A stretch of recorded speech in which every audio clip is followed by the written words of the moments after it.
Well, Donald Trump is in Scotland today, and the presumptive GOP nominee is calling the referendum by the UK to leave the European Union a great thing. In fact, Trump is in Turnberry. Well, he'll be cutting the ribbon, if you will, on a new golf resort of his. During a press conference today, he took some shots at President Obama as well as his rival, Hillary Clinton, over the UK's referendum. Well, she's always misread everything. I mean, no, if you think. She's misread this, and I was surprised that she was so bold and to say, well, the only reason she did it is because Obama wanted it. You know, if Obama wanted the other way, if he said leave, she would have said leave. She does whatever he wants her to do. Now, you know why, but that's okay. We don't have to get into that. But I was actually very surprised that President Obama would have come over here and he would have been so bold as to tell the people over here what to do.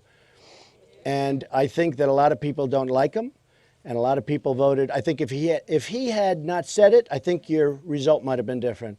But when he said it, people were not happy about it, and I thought it was totally inappropriate. And when I said what I said, I told people, I said, don't do what I'm saying necessarily. Do whatever you think, but this was just my opinion. He came in and really tried to convince people to stay.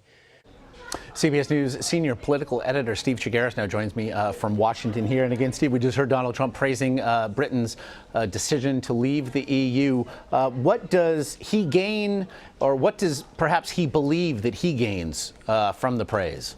Well, there's two things that this plays into in terms of his message. One is his message of "Make America Great Again." It's a very similar message to what the exit Brexit people were pushing, which is really sort of anti-globalization, anti-free trade, stop letting so many people in over the borders, and really, have a nation again, which is what Trump likes to say. He pointed out in his initial statement, not at the press conference, but in his printed statement, that this is now an opportunity for Americans to redeclare their independence from all those things. And so, he's using it as a parallel to his general campaign theme, but also he's going to use it as a bludgeon versus Obama and Clinton and their foreign policy. And what you heard him say there was basically Clinton's on board with whatever Obama says, and this was a failure for Obama, who wanted the opposite outcome. He said this is the 219th time that they've failed in foreign policy. I don't know who's keeping that tally, but we probably got to fact check that number. But that's the point he's trying to make, is that they're wrong on foreign policy, and this is another example of that. We've seen the impact, meanwhile, on the UK's economy, at least in the initial hours after this historic vote. But might we not also see in the weeks, months, and year or two to come, the downside of the negotiation of trade deals that Donald Trump has said he'll make great, the downside of financial isolationism, perhaps, just how tough that reality could be?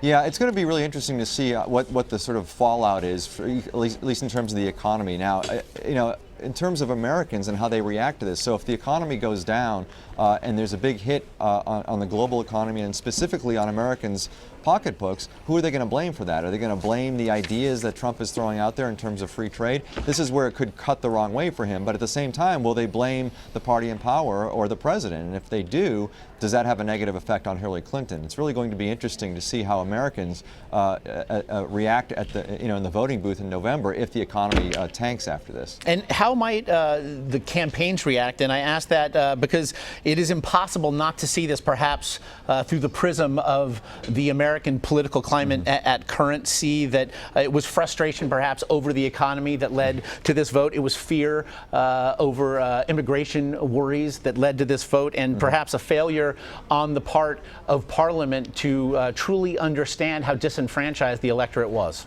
Yeah, it's interesting. You point out these very, very interesting similarities and parallels to, at least to the kinds of people that are supporting Donald Trump.